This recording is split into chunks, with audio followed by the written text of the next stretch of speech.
최근 오미크론의 하위 계통 변이인 일명 스텔스 오미크론이 빠르게 확산하면서 신규 확진자 가운데 약 30%를 차지하고 있습니다. 식품의약국 자문위원회가 다음 달 6일 코로나19 백신 4차 접종 시기와 집단 등에 대해 논의할 계획이라고 밝혔습니다. 러시아의 우크라이나 침공으로 유럽연합은 핵 사고와 전쟁을 대비해 요오드 알약과 기타 의약품들을 비축하도록 독려하는 방안을 모색하고 있습니다. 뉴욕시경이 한인 크리스티나 유나 이 씨의 추모 공간을 훼손하는 장면이 담긴 사건 당시의 동영상을 공개했습니다. 한국 정부가 지난해 말부터 발급한 신형 전자여권이 해외에서 인식되지 않는 사례가 보도됐습니다. 이상은 이 시각 주요 뉴스입니다.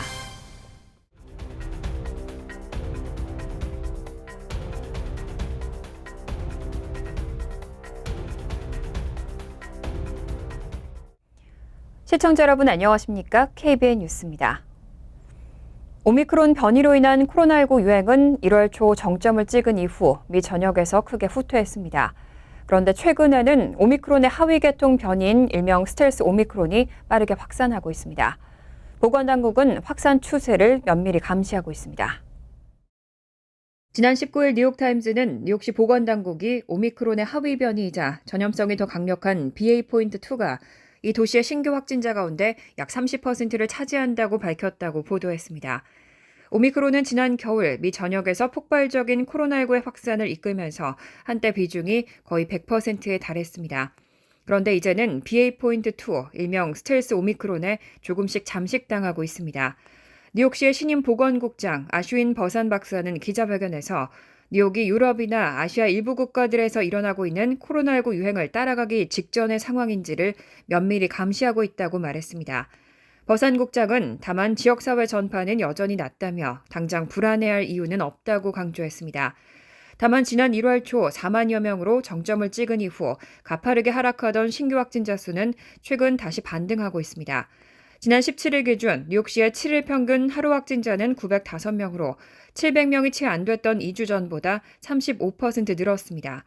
미국 전체적으로도 BA.2 변이는 증가세를 보이고 있습니다. 질병통제예방센터에 따르면 미국의 신규 확진자 중 BA.2 변이 감염자는 1월 22일 기준 0.4%에 그쳤지만 3월 5일엔 13.7%, 3월 12일에는 23.1%로 올라섰습니다. 뉴저지주에서도 확진자가 증가할 거란 전망이 나왔습니다. 필머피 뉴저지 주지사는 전 세계적인 확진자 증가를 따라서 결국은 뉴저지에서도 확진자가 늘어날 것으로 예상한다고 전했습니다. 식품의약국 자문위원회가 다음 달 6일 코로나19 백신 4차 접종 시기와 집단 등에 대해 논의할 계획이라고 밝혔습니다. 이번 회의에는 보건 전문가들을 비롯해 질병통제예방센터와 국립보건원 관계자들이 참석할 예정입니다. FDA는 오늘 보도자료를 통해 향후 코로나19 백신 부스터 접종에 대한 고려사항과 현재 다뤄지고 있는 코로나19 백신에 대한 특정 변이 선택 과정을 논의하기 위해 오늘 4월 6일 백신 생물의약품 자문위원회 화상회의를 개최한다고 밝혔습니다. 또 이번 회의에는 자문위의 독립적인 전문가들과 함께 질병통제예방센터와 국립보건원 관계자들이 참석할 예정이라고 밝혔습니다. 하지만 FDA는 이번 회의에서는 투표가 계획되지 않았고 코로나19 백신 제조사들의 추가 부스터 신청에 대한 어떠한 논의도 없을 것이라고 덧붙였습니다.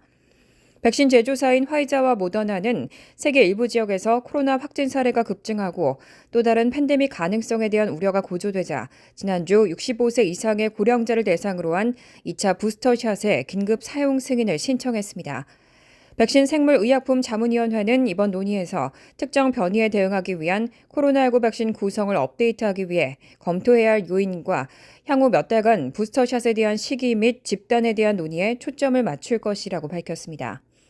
피터 막스 FDA 생물의약품 평가연구센터 소장은 지금은 코로나19가 우리가 대비하고 예방하고 치료하는 인플루엔자와 같은 다른 바이러스처럼 되고 안전하게 전진하는 것을 목표로 하고 있기 때문에 향후 부스터샷의 필요성에 대해 논의할 때라고 밝혔습니다. 코로나19 감염으로 소아와 청소년 환자들에게서 만들어진 코로나19 항체가 최대 7개월 이상은 지속되기 어렵다는 연구 결과가 나왔습니다. 연구팀은 백신을 접종한 환자들의 항체가 더 오래 지속됐다면서 백신 접종을 권고했습니다. 오늘 텍사스 대학교 휴스턴 보건과학센터는 이전에 코로나19에 감염된 소아 청소년 환자들에게서 만들어진 자연적인 항체가 7개월 동안 지속된다며 해당 연구 결과가 지난 18일 해외 학술지에 소아학에 게재됐다고 밝혔습니다. 연구팀은 2020년 10월부터 텍사스 주정부와 대학 측이 함께 코로나19에 대한 항체 반응을 조사하는 케어스 연구에 참여한 5세에서 19세 소아 청소년 코로나19 환자 218명을 대상으로 조사를 진행했습니다. 연구팀은 참가자들을 대상으로 백신 출시 전과 코로나19 델타 변이 유행 시기, 그리고 코로나19 오미크론 변이 유행 시기 등 3차례 체열 검사를 진행하고 혈중 코로나19 항체 존재 여부를 분석했습니다. 연구팀은 참가자의 96%는 최대 7개월 후까지도 항체를 계속 보유했지만 코로나19에 감염됐던 참가자의 절반 이상인 58%는 마지막 항체 검사에서 코로나19 감염으로 유도됐던 항체에 대해 음성으로 나타났다고 밝혔습니다. 항체가 시간이 지나면서 소멸했다는 의미로 해석할 수 있습니다. 또 백신 미접종 감염자들은 백신 접종을 마친 감염자들에 비해 코로나19 항체 수준이 더 낮은 것으로 확인됐습니다. 연구팀은 성인들을 대상으로 한 연구 결과를 보면 자연 감염과 백신 접종이 함께 있었을 때 코로나19에 대한 최선의 방어를 제공했다는 것을 볼 수 있었다며 아이들도 백신 접종이라는 추가적인 보호도구를 가질 수 있으니 자녀들이 자격이 된다면 이를 활용하는 것이 좋을 것이라고 조언했습니다. 러시아의 우크라이나 침공 이후 핵 사고와 핵전쟁 우려도 커지고 있습니다. 유럽연합은 핵 관련 대비 태세를 강화하면서 요오드 알약과 기타 의약품들을 비축하도록 독려하는 방안을 모색하고 있습니다. 어제 블룸버그 통신은 영국 파이낸셜 타임즈를 인용해 유럽연합 집행위원회가 회원국을 대상으로 요오드 알약과 기타 의약품, 보호장비를 비축하도록 독려하는 방안을 모색 중이라고 보도했습니다. 요오드 성분의 약품은 핵 사고나 핵 전쟁 시 치명적인 방사선 피폭에 대비하는 필수 의약품으로 여겨집니다. 방사능이 없는 요오드 동위원소 성분을 미리 복용하면 핵 폭발 시 발생하는 방사성 요오드가 갑상선에 쌓이지 않고 체외로 배출되는 효과를 낼 수 있습니다. 최근 러시아가 우크라이나를 침공한 후 핵 사고 우려는 계속해서 커지고 있습니다. 지난 4일에는 러시아군의 포격으로 우크라이나 자포리자 원전단지 내 건물에서 화재가 발생했는데 이 건물과 원자로 사이의 거리가 450m에 불과해 자칫 대형 원전 사고로 이어질 뻔했다는 우려가 나왔습니다. 일각에서는 러시아가 실제 핵무기를 사용할 수 있다는 우려도 나옵니다. 지난 16일 뉴욕타임즈는 블라디미르 푸틴 러시아 대통령의 오판 한 번에 핵 전쟁이 벌어질 수 있다고 지적했습니다. 문제는 장기화하는 전황과 심화하는 서방과의 대치 구도가 이런 푸틴 대통령의 오판 가능성을 높이는 쪽으로 진행되고 있다는 겁니다. 미 카네기 국제평화재단 소속 유럽 전문가인 크리스토퍼 S. 시프비스는 지난 3일 전쟁이 확전되는 다른 경우는 모두 결국 핵 문턱을 넘는 사태로 귀결된다며 미국과 동맹국들이 2014년 러시아의 크림반도 침공 이후 해본 전쟁 시뮬레이션 결과를 보면 푸틴 대통령은 정권이 위협받을 시 핵무기를 사용할 가능성이 높았다며 뉴욕타임스와 유사하게 분석했습니다. 바이든 대통령이 오는 25일 유럽을 방문하고 나토 동맹과 주요 7개국 정상, 유럽연합 지도자들을 만날 계획입니다. 러시아가 우크라이나를 침공한 이후 바이든 대통령이 유럽을 방문하는 건 처음입니다. 젠사키 백악관 대변인은 바이든 대통령이 오는 25일 벨기에 브뤼셀에서 북대서양 조약기구 동맹과 주요 7개국 정상, 유럽연합 지도자들과 만나고 우크라이나 지원에 대한 국제적인 노력을 논의한 뒤 다음 날 폴란드를 방문할 것이라고 밝혔습니다. 바이든 대통령은 이번 유럽 순방에서 러시아의 우크라이나 침공으로 빚어진 인도주의적 및 인권 위기에 대한 국제적인 대응을 논의할 예정입니다. 고 안제이 두다 폴란드 대통령과 양자회담도 갖습니다. 한편 백악관은 앞서 바이든 대통령이 24일 유럽을 방문할 것이라고 밝히면서 우크라이나를 방문할 계획은 없다고 선을 그었습니다. 백악관 대변인은 이날 트위터에 글을 올리고 이번 유럽 순방은 우크라이나 국민을 지지하고 블라디미르 푸틴 러시아 대통령의 침공에 반대해 세계를 결집하는 데 초점을 맞출 것이라며 하지만 우크라이나를 방문할 계획은 없다고 전했습니다. 바이든 대통령은 벨기에 브뤼셀에서 열리는 나토 정상회의와 EU 정상회의에 각각 참석합니다. 바이든 대통령이 유럽을 방문하는 것은 러시아가 우크라이나를 침공한 이후 처음입니다. 지난주 회의 후 연방준비제도는 코로나19발 경기 침체에 대응한 2년간의 제로 기준금리 정책의 종지부를 찍었습니다. 앞으로 2년간 10회에서 11회의 금리 인상을 시사하면서 통화 긴축 정책으로 확연히 돌아선 건데요. 자금 조달이 쉬운 이지머니 시대는 사실상 끝났다는 평가입니다. 연방준비제도는 지난 15일에서 16일 통화정책회의를 마친 후 현재 0.00에서 0.25%인 기준금리를 0.25에서 0.50%로 0.25%포인트 인상한다고 밝혔습니다. 2020년 3월부터 2년간 유지한 제로금리 정책의 종료를 선언한 겁니다. 특히 연준은 점도표를 통해 기준금리가 올해 말에는 1.9%, 내년 말에는 2.8%가 될 것으로 예상했습니다. 올해 말 기준금리가 1.9%가 된다는 것은 올해 남은 6번의 FOMC 회의 때 매번 0.25%포인트 인상한다는 것을 의미합니다. 여기에 더해 내년 말 기준금리가 2.8%로 오르려면 금리 인상이 3회에서 4회 더 있어야 합니다. 결론적으로는 2년간 10회에서 11회 금리를 인상한다는 것으로 연준이 상당히 공격적으로 유동성 조이기에 들어간다는 것을 의미합니다. 회계법인 그랜트 손턴의 다이앤 스원크 수석 이코노미스트는 연준은 지금 인플레이션과의 전쟁에 나섰다며 연준이 수십 년 만에 가장 공격적인 금리 인상으로 인플레이션을 낮추려고 한다고 전했습니다. 하지만 연준이 지나치게 낙관적인 전망에 기대서 금리 인상에 나서는 것이 아니냐는 지적도 있습니다. 일례로 연준은 내년 실업률 전망치를 올해 전망치와 같은 3.5%로 제시하고 기준금리를 그렇게 올리는데도 고용시장엔 큰 변화가 없을 것이라고 가정했습니다. 도이체방크 증권의 매슈 루제티 수석 이코노미스트는 연준이 언젠가는 실업률을 더 높이든지 더 높은 인플레이션을 수용할지 선택해야 할 것이라고 지적했습니다. 지난 2월 노숙자에게 살해당한 한인 크리스티나 유나 이 씨의 집 앞에는 추모 공간이 만들어졌었죠. 그런데 얼마 뒤 이 추모 공간이 누군가에 의해 훼손됐었는데요. NYPD가 훼손 장면이 담긴 영상을 공개하고 제보를 당부했습니다.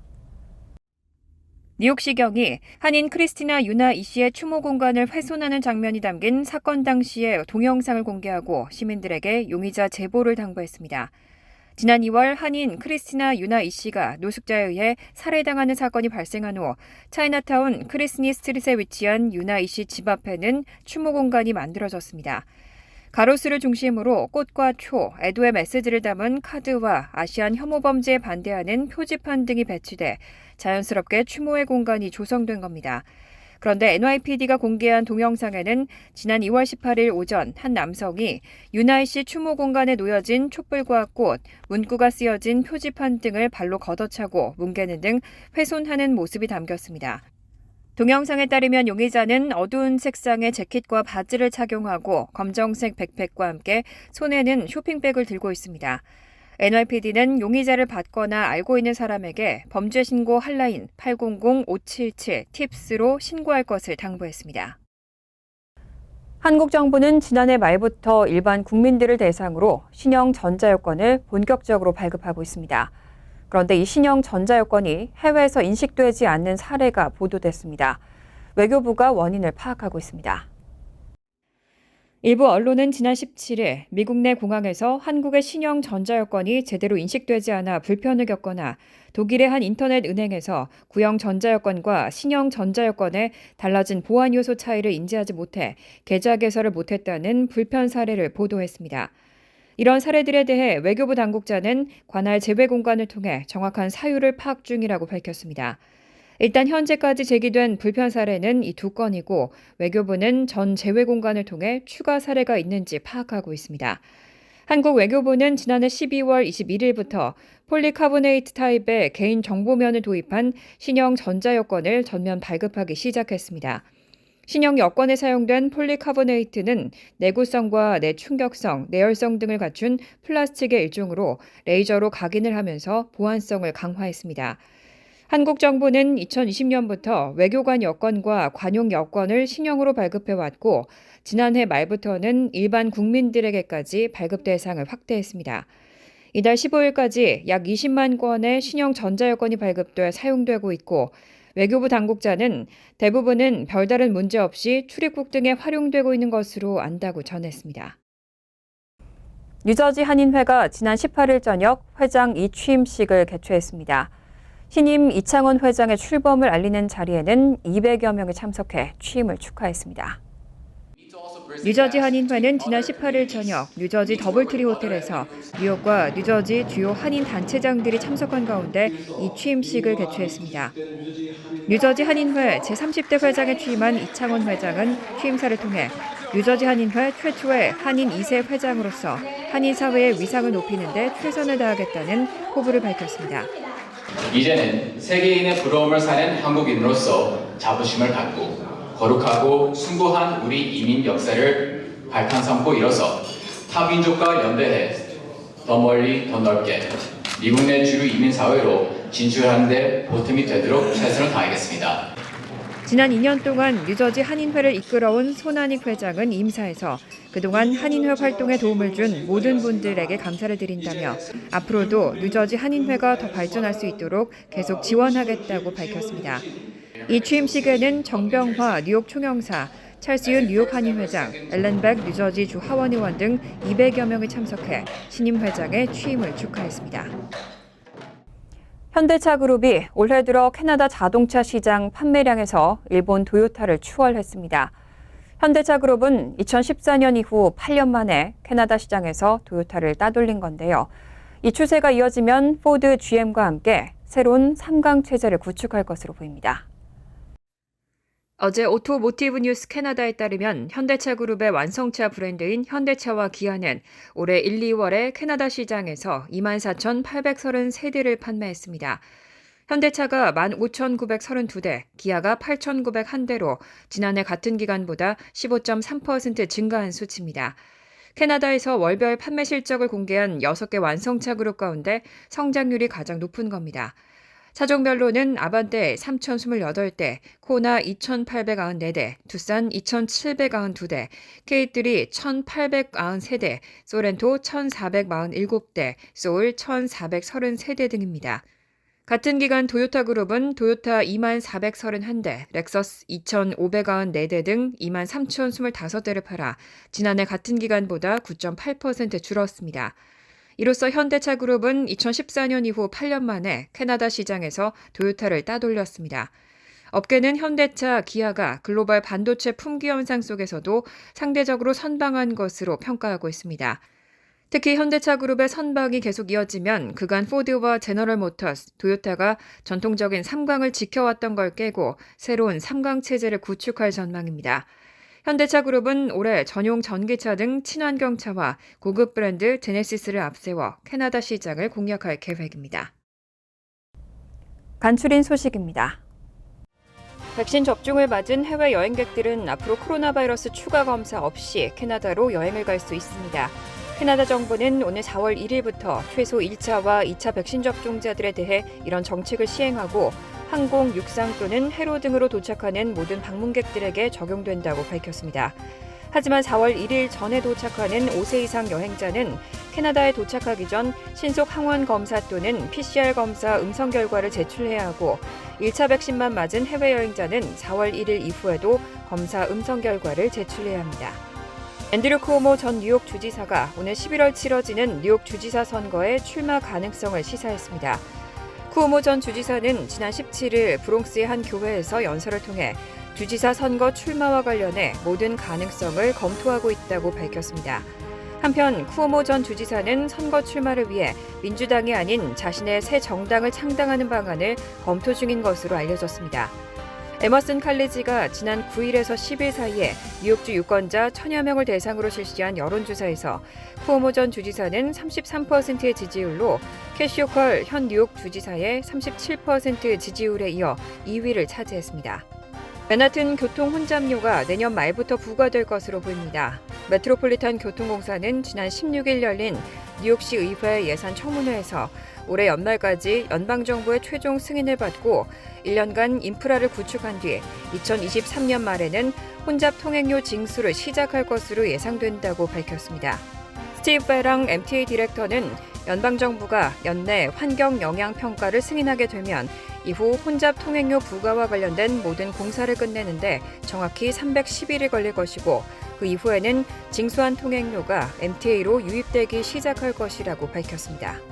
세계 최대 전자상거래 업체 아마존의 창고 노동자들이 다시 노동조합 설립을 시도하고 있습니다. 최근 노동관계위원회는 뉴욕시 스테튼 아일랜드에 있는 한 아마존 창고의 노조 결성을 위한 투표를 승인했다고 밝혔습니다. LDJ5로 알려진 이 아마존 창고는 다음 달 25일에서 29일 대면 투표를 진행하고 오는 5월 2일 개표할 방침입니다. 앞서 스테튼 아일랜드의 다른 아마존 창고인 JFK8도 먼저 노조 결성 투표의 승인을 받았고 오는 25일에서 30일 역시 대면 투표를 진행할 예정입니다. 환율과 증권 소식입니다.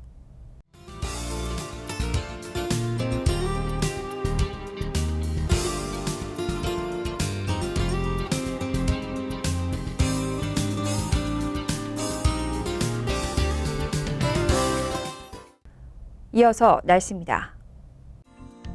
화요일은 화창하겠습니다. 낮 최고 기온은 57도, 섭씨 14도, 밤 최저 기온은 39도, 섭씨 4도로 예상됩니다. 수요일은 흐린 가운데 오후부터는 비가 내리겠습니다. 목요일도 흐리고 종종 비가 내리겠습니다. 이상으로 KBN 뉴스를 마칩니다. KBN과 함께 즐거운 저녁 되시기 바랍니다.